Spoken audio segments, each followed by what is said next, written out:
Nous continuons donc la lecture du Sermon sur la montagne, accompagné des explications de saint Augustin. Qu'ainsi votre lumière luise devant les hommes, afin qu'ils voient vos bonnes œuvres et qu'ils glorifient votre Père qui est dans les cieux. Donc, s'il eût seulement dit qu'ainsi votre lumière luise devant les hommes, afin qu'ils voient vos bonnes œuvres, il eût semblé donner pour but les louanges des hommes que recherchent les hypocrites et ceux qui ambitionnent les honneurs et poursuivent la plus vaine des gloires. C'est contre ceux-là qu'il est écrit « Si je plaisais encore aux hommes, je ne serais point serviteur du Christ. » Et par l'autre prophète « Ceux qui plaisent aux hommes ont été confondus parce que Dieu les a réduits à rien. » Ou encore « Dieu a brisé les os de ceux qui plaisent aux hommes. » Et par Paul, nous lisons aussi « Ne devenons pas avides d'une vaine gloire. » Et toujours par saint Paul « Or, que chacun s'éprouve, et alors il trouvera sa gloire en lui-même et non dans un autre. » Le Sauveur ne s'est donc pas contenté de dire « afin qu'il voie vos bonnes œuvres », mais il a ajouté « et qu'il glorifie votre Père qui est dans les cieux, afin que, tout en obtenant les suffrages de ses semblables par ses bonnes œuvres, l'homme cependant ne place pas là son but final, mais rapporte tout à Dieu et ne cherche dans l'approbation des hommes que la gloire de Dieu. » Car c'est l'avantage même de ceux qui décernent des éloges de les rapporter à Dieu et non à l'homme, comme le Seigneur le fit voir à l'occasion de celui que l'on portait, de ce paralytique qu'il guérit et dans lequel la foule admirait sa puissance, comme il est écrit « Et la multitude fut saisie de crainte et rendit gloire à Dieu qui a donné une telle puissance aux hommes. » Paul, l'imitateur du Christ, nous dit aussi « Seulement elles, donc les églises, avaient ouï dire « Celui qui autrefois nous persécutait annonce maintenant la foi qu'il s'efforçait alors de détruire. Et elle glorifiait Dieu à mon sujet. » Donc, après avoir exhorté ses auditeurs à se préparer à tout souffrir pour la vérité et la justice, et à ne point cacher les biens qu'ils devaient recevoir, mais à s'instruire dans l'intention bienveillante d'enseigner les autres, en rapportant toutes leurs bonnes œuvres, non à leur propre gloire, mais à celle de Dieu. Après cela, dis-je, le Seigneur commence à les éclairer et à leur apprendre ce qu'ils doivent enseigner. C'est comme s'ils eurent demandé « Nous sommes prêts à tout souffrir pour votre nom, à ne point cacher votre doctrine. » Mais quelle est donc cette doctrine que vous nous défendez de cacher, et par laquelle vous nous ordonnez de tout souffrir? Allez-vous donc contredire ce qui est écrit dans la loi? Non, leur répond-il. Ne pensez pas que je sois venu abolir la loi et les prophètes. Je ne suis pas venu les abolir, mais les accomplir. Donc cette sentence renferme deux sens, qu'il faut expliquer chacun en particulier. Celui qui dit « Je ne suis pas venu pour abolir la loi mais l'accomplir » entend ou qu'il ajoutera à la loi ce qui lui manque ou qu'il accomplira ce qu'elle renferme. Parlons d'abord de la première supposition. Celui qui supplée au défaut de quelque chose ne détruit point ce qu'il trouve, mais l'affermit en le perfectionnant. Voilà pourquoi le Sauveur ajoute « En vérité, je vous le dis, jusqu'à ce que le ciel et la terre passent, un seul iota ou un seul point de la loi ne passera pas, que tout ne soit accompli. » En effet, quand ce qui doit former le perfectionnement s'accomplit, à plus forte raison ce qui forme le commencement doit-il s'exécuter. Quant à ces paroles, un seul iota, on a un seul point de la loi ne passera pas, eh bien elles ne peuvent être autre chose qu'une énergique expression de la perfection, puisqu'elle a été démontrée par chaque lettre en particulier. Car l'iota est la moindre des lettres, parce qu'il se fait d'un seul trait, et le point n'en est qu'une minime partie placée au-dessus de lui. Par ces mots, le Seigneur fait voir que dans la loi, tout s'accomplira jusqu'au moindre détail. Puis il ajoute « Car celui qui violera l'un de ces moindres commandements et enseignera ainsi aux hommes sera appelé très petit dans le royaume des cieux. » Un iota et un point désignent donc ici les commandements les moins importants. Par conséquent, celui qui violera et enseignera ainsi, c'est-à-dire autant qu'il viole et non autant qu'il trouve et lit, sera appelé très petit dans le royaume des cieux, ou peut-être n'entrera même pas dans le royaume des cieux, où tous les habitants doivent être grands. Mais celui qui fera et enseignera ainsi, c'est-à-dire qui ne violera pas et enseignera en tant qu'il ne viole pas, sera appelé grand dans le royaume des cieux. Or, celui qui sera appelé grand dans le royaume des cieux sera nécessairement dans le royaume des cieux, où les grands sont admis. C'est à cela que se rattache ce qui suit. Car je vous dis que si votre justice n'est plus abondante que celle des scribes et des pharisiens, vous n'entrerez point dans le royaume des cieux. C'est-à-dire, vous n'entrerez point dans le royaume des cieux si vous n'accomplissez non seulement les moindres préceptes de la loi qui forment l'ébauche de l'homme, mais encore tout ce que j'y ajoute. Moi qui suis venu non abolir la loi, mais l'accomplir. Mais me diras-tu, si en partant plus haut de ces très petits commandements, il a dit que celui qui en aura violé un et enseigné dans ce sens sera appelé très petit dans le royaume des cieux, tandis que celui qui les aura observés et aura enseigné ainsi sera appelé grand. Par conséquent, sera grand dans le royaume des cieux. Qu'était-il besoin de rien ajouter à ces très petits commandements de la loi, puisque celui qui les accomplit et enseigne ainsi est grand? Il faut donc que ces paroles « mais celui qui fera et enseignera ainsi sera appelé grand dans le royaume des cieux » soient entendues non de ces très petits commandements, mais de ceux mêmes que le Seigneur va proclamer.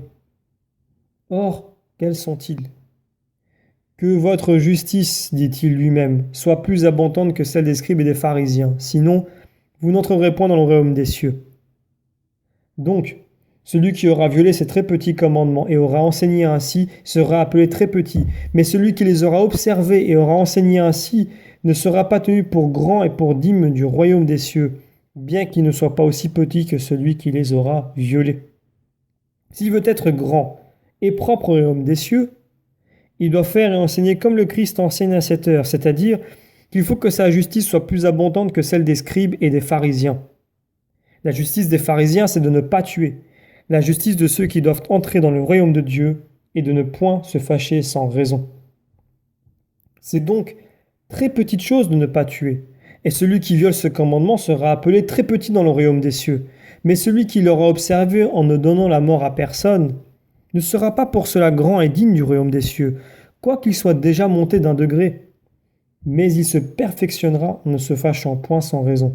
Et s'il en vient à bout, il sera une bien plus grande distance de l'homicide. Ainsi, celui qui nous apprend à ne point nous fâcher n'abolit point la loi qui nous défend de tuer. Il l'accomplit plutôt, en sorte que, nous abstenant de l'homicide au dehors et de la colère au dedans, nous conservions notre innocence. Vous avez entendu qu'il a été dit aux anciens, tu ne tueras point, car celui qui tuera sera soumis au jugement.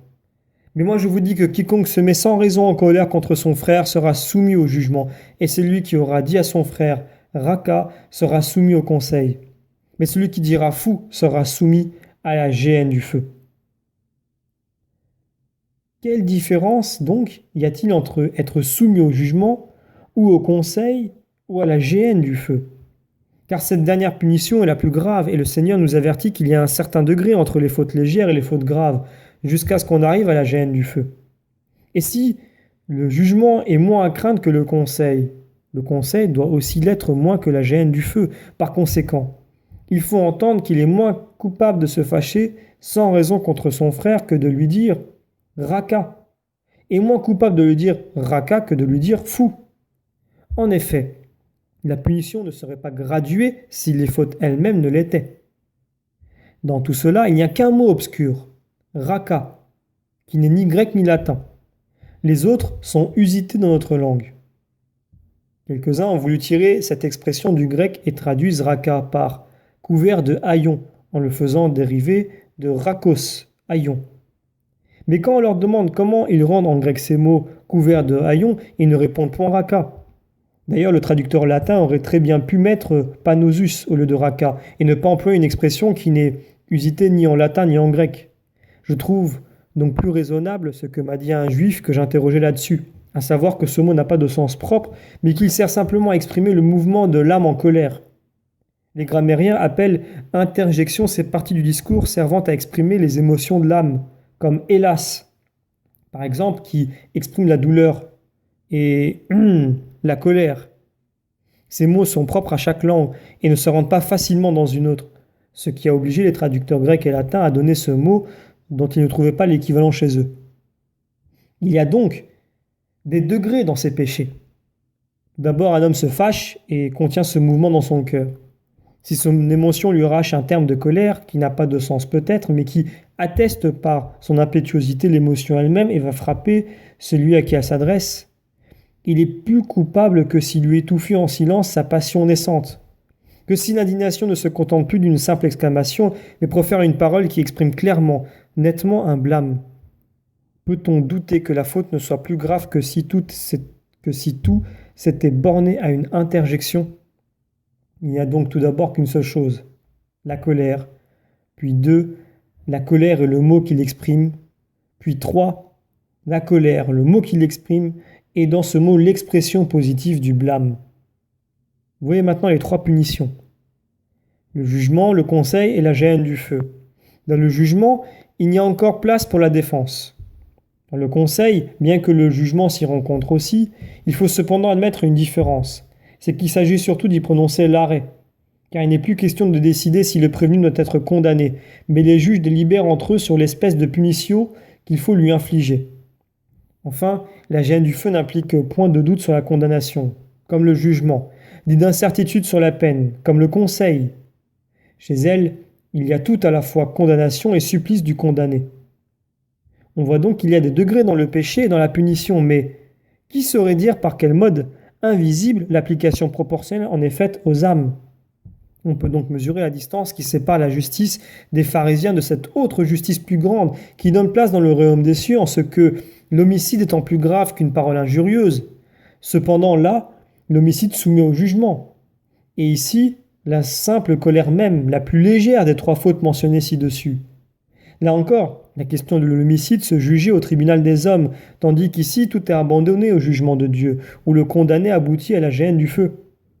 Or, si on dit que dans cette justice plus grande, où une injure est punie de la géhenne du feu, l'homicide doit subir une punition plus sévère, on est par là même obligé de comprendre qu'il y a aussi des degrés dans la géhenne du feu. Sans doute, dans ces trois sentences, il faut avoir égard aux mots sous-entendus. Et il n'y en a point dans la première où se trouvent toutes les expressions nécessaires. Je cite, « Quiconque se met sans raison en colère contre son frère sera soumis au jugement. » Mais dans la seconde où il est dit « Celui qui dira à son frère Raka, il faut sous-entendre, sans raison. » Puis, ajouter « sera soumis au conseil. » Et dans le troisième où il est dit « Mais celui qui dira fou, il faut sous-entendre deux choses. » À son frère et sans raison. C'est ainsi qu'on justifie l'apôtre qui appelle les Galates insensés, bien qu'il leur donne aussi le nom de frères, mais il ne le fait pas sans raison. Il faut donc sous-entendre ici le mot frère, car on va nous dire comment, dans la justice plus grande, il faut aussi traiter un ennemi.